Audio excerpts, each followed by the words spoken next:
Have you been bit, boy? He's covering his bum. I'm going to keep this on me just in case it's my last post. He's covering his bum up. It's okay, boy, we're going home now.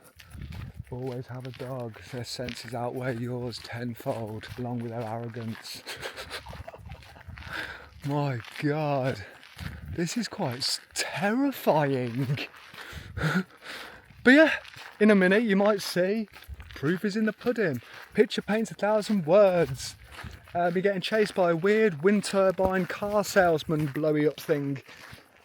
So yeah, stay tuned, and I'm hoping I'll catch you in the next episode, if there is a bloody next episode. This is where that dog was earlier on, David or whatever his name was. Hopefully he comes back out, so I can show you I wasn't lying. Come on Bruce, this way. Yeah, there's a bloody rogue terrier out here somewhere. The vampire terrier. Wouldn't surprise me. This place is mental.